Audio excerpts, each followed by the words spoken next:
Marquise Francis. Welcome to A Time for Change. I'm Marquise Francis, here with Alexis Christophorus. There's a new business model in the magazine publishing world.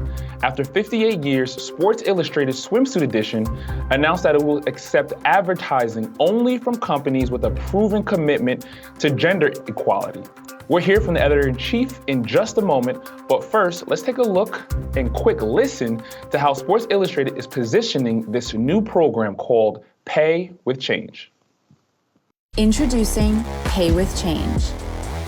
We're turning our ad space into a place that creates change for women, and all brands making progress can buy in. Because if we're not moving women forward, we're holding them back. Our goal? Change the cost of doing business from a dollar amount to the currency of doing good.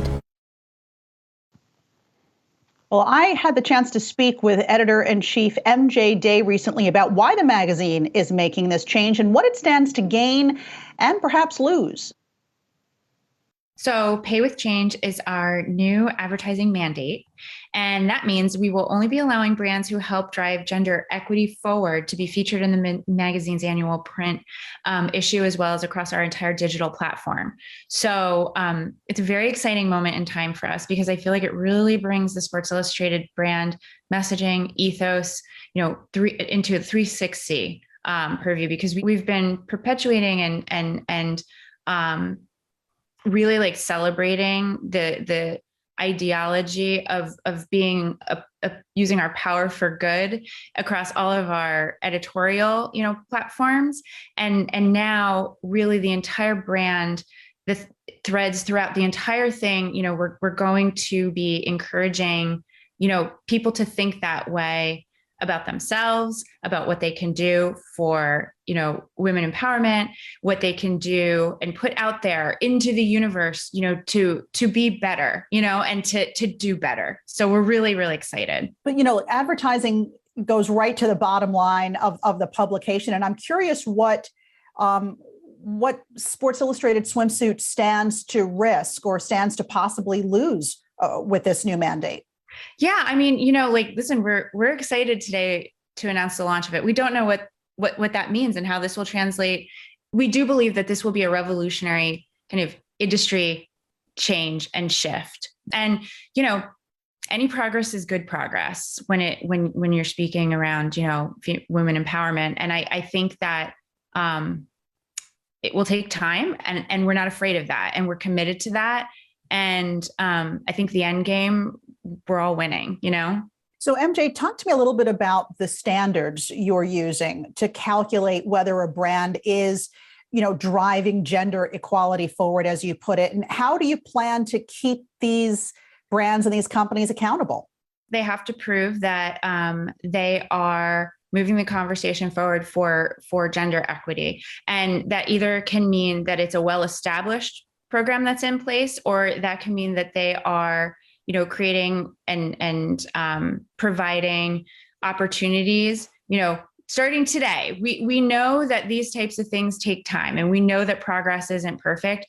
And we know that, sometimes we just need to take the leap and make a change and decide to make a change. And so that's what we're supporting now. And I think it's an evolution within itself. I think a lot of people are going to bring ideas to us about what that means. And so it's one of encouragement and support and effort. And what we want to see is proof of that progress. Now, I know the Sports Illustrated Swimsuit edition is out in May, so you have a few months to go. I'm not sure if you already have advertisers locked in and if they've been made aware of this initiative yet, but do you anticipate or have you gotten any pushback at all from advertisers? And sort of on the flip side of that, have you gotten some new unexpected advertisers out of this? I say with great excitement that the response has been overwhelming. People are really excited about this initiative. It's only been positive, and I'm proud of the type of partners that we're attracting, because you see the like-mindedness in this effort, and it's thrilling, because I think the world and the industry has sort of been waiting for this moment, and I'm excited to be able to host it here. MJ, I'm sure, I'm not telling you anything new. You've seen the critics over the years. You've been with Sports Illustrated Swimsuit, by the way, for pretty much your entire career and worked your way up to editor-in-chief. So there are the critics out there who see the swimsuit edition as exploiting women and their bodies. What would you say to those who call this Pay with Change initiative ironic or maybe even hypocritical? I would tell them that they haven't been paying attention. And I would tell them that since the inception of really the Sports Illustrated swimsuit issue, we've been doing more than almost any other, brand out there in terms of elevating women's platforms and giving them opportunities to be more than just, a ...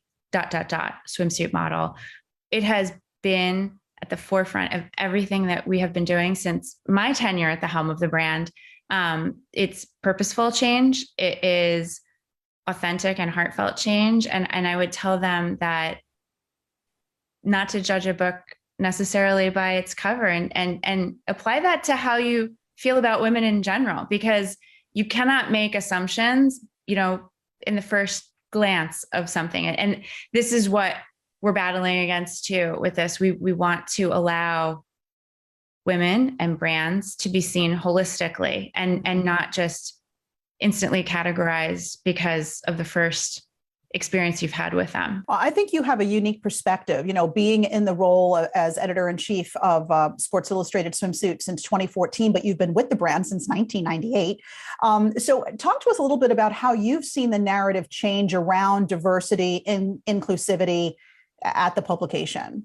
When I came to be the editor in charge of the brand, that was my only initiative, was to have that conversation here and to pursue that. As a woman, as a at the time, as a 30-something-year-old woman who was never really anything smaller than a size 12, I knew what we as women kind of were subject to by not having representation, around us in mainstream media. And I also knew that the ideals of beauty were very, very subjective. And so for me specifically, I felt it was a great responsibility possessing the power that this brand does to be as inclusive and as representative as we could be.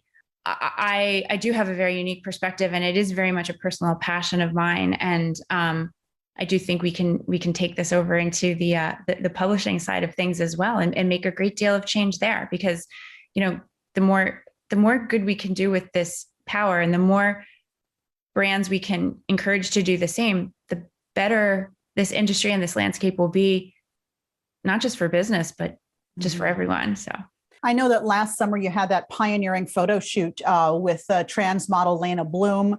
What was public response to that, viewership response to that, and also advertising response to that? I mean, I think universally the world stood up and just, gave Lena and our brand a long, slow clap, because it's long overdue. That recognition and inclusion of that nature is, has been celebrated, and we've had nothing but support for Lena, for that beautiful cover, for that conversation. And, Lena and Valentina Sampaio, very much a part of this brand and this family. And I'm so happy with the reaction and the support that, has been shown to us and them. Tell us briefly what this Gender Equity Fund at Sports Illustrated Swimsuit is about. What types of organizations stand to benefit from it? So the SI Swimsuit will create the Gender Equity Fund, and that's where a percentage of the total 2022 ad dollars will go towards funding women's equity and advancement. And essentially, we're putting our money where our mouth is, and we'll be working with multiple brands that support and promote progress for women. And finally, I know we said earlier it's a few months away still, that May issue, but I know you are fast at work. What can we expect? Any surprises, anything that you can sort of reveal to us in this swimsuit edition? Alexis, so many surprises. I mean, I think it's going to be a beautiful issue. I think it's going to be a really unique issue. I think people are going to walk away from this year feeling just as inspired and as excited and surprised as ever. And I think a lot of people are going to see themselves in a lot of different ways in this issue. And again, that Sports Illustrated Swimsuit edition is due out in May. We'll, of course, be watching to see how that new ad program is put into practice. Still ahead here on A Time for Change, how the modeling industry is changing from someone on the inside.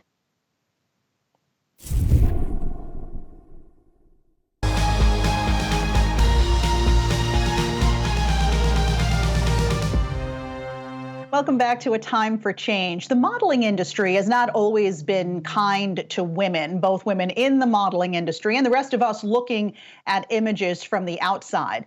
But a new generation is working to make it a kinder, gentler industry for all of us. Iskra Lawrence is a model, social media influencer, and entrepreneur who just launched her own skincare line. And Yahoo Finance's Ali Canal was able to speak with her about how she's managed to build a thriving career on her own terms. As someone who has always been an advocate for self-love and self-acceptance, as a model, it was very challenging because I was met with a lot of barriers. And namely, I was trying to be a straight size model and I was always too big. And then when I tried to see if I could be a plus size model, they said I was too small. So my mission began with trying to change the industry. And it's beautiful seeing kind of the results. I mean, I've been modeling now 18 years and seeing that there is so much more inclusivity in the modeling world. And that translates so much to me when we talk about body care, because a lot of my self-image, issues stemmed from what I saw, the models who I saw representing brands, the messages that I was consuming. And so for me, I always knew that my end goal was creating brands that really, truly cared about inclusion, the message they were spreading, and the images that they were portraying. So for me, a body care brand made total sense. And Soltaire's tagline is "Everybody is welcome here," because we truly want everyone to feel welcome. And this beautiful serum body wash right here, that is a product that everyone is putting on their bodies every single day. So it was my chance to get to people while they're literally washing their bodies every single day and hopefully give them those little reminders that they are enough, that they are worthy of taking just 5 minutes to themselves every day, and that their bodies are beautiful just the way they are. And to follow up on a point you made, you said you were rejected from mainstream agencies for being too big and plus size agencies for being too small. I'm curious the lesson there beyond the world of modeling. How do you fit in when you're constantly being told that you don't? Because I do think a main issue today is imposter syndrome.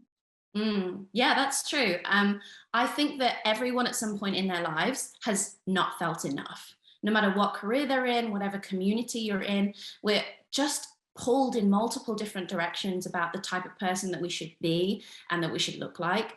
So it's really, really tricky when you're trying to build your self-worth, if it's based, or any value system based on appearance.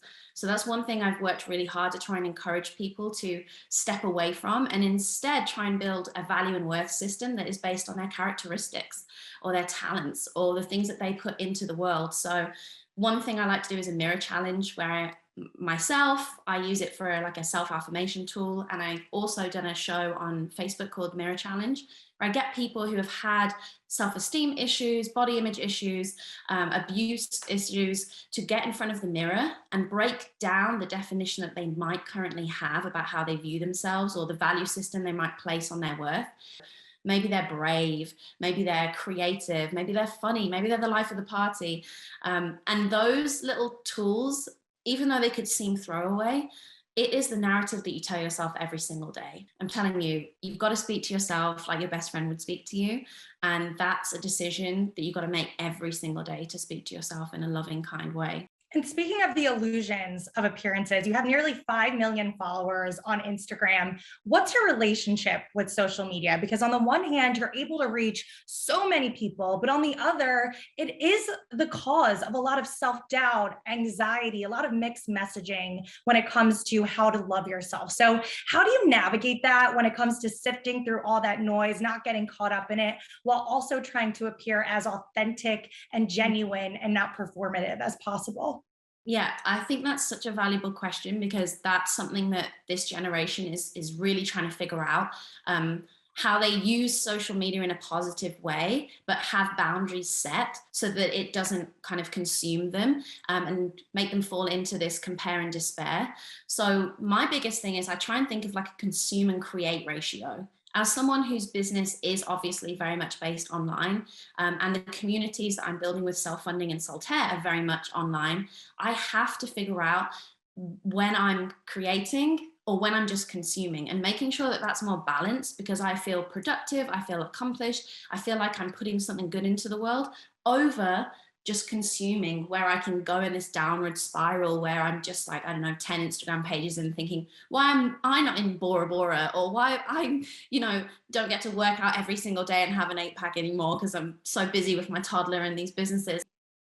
And a lot of what you express to your followers stems from your experience in the modeling world. You had to forge your own path when doors were shut, often taking jobs with little to no pay, which can be a tricky mindset. I think especially, as women, you're like, okay, let me just put myself out there, get myself in the door. Hopefully the money and the opportunities will follow. But how did you balance exploitation versus forging your own path? Great question. I did not navigate it very well at the beginning. I would say from the age of 13, when I started modeling, up until the age of 23, I would say I was definitely getting exploited. I was definitely working for free. I was definitely signing a lot of rights away to my images. One time I did a shoot with a photographer who had me sign away my rights to my images, and not long after I saw them used in huge billboards on a really famous gym in the UK. I saw them used in a big drugstore promoting toothpaste, which would have been, thousands and thousands of dollars. And I signed those images away, all of them, for the £300. So I've learned a lot.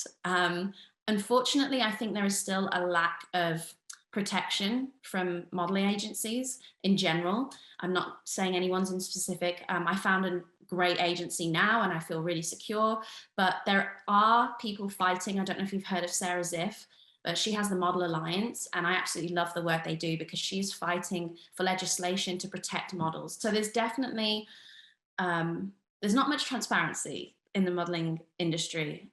I personally felt like I was employed by them, where in a matter of fact, actually, you're the model, you're the client, and you pay the agency a commission.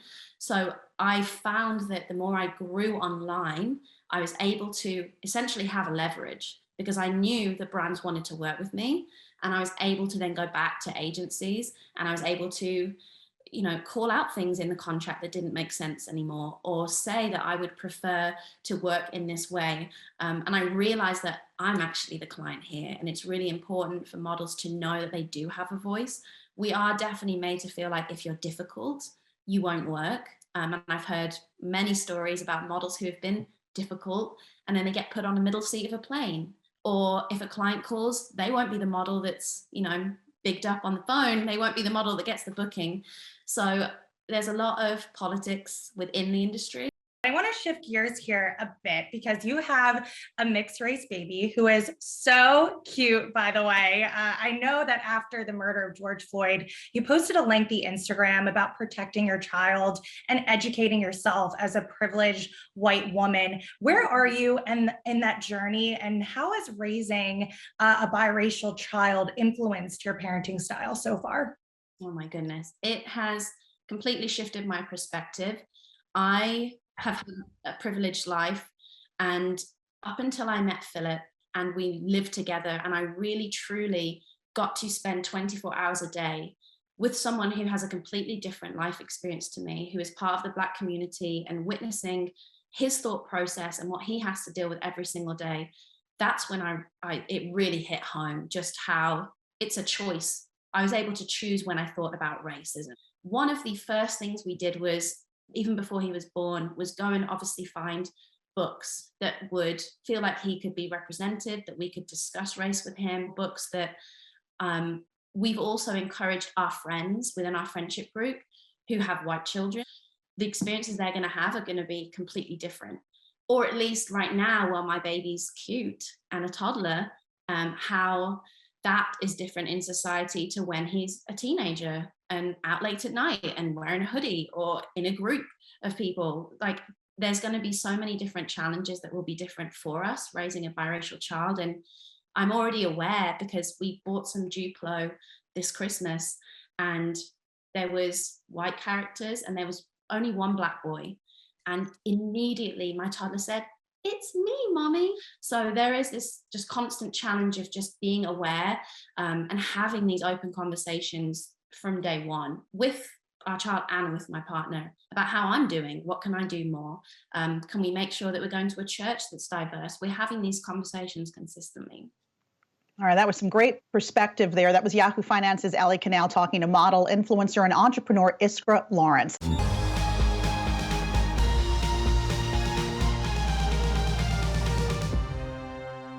Welcome back to A Time for Change. We've been talking today all about changes in how women are represented in the public eye.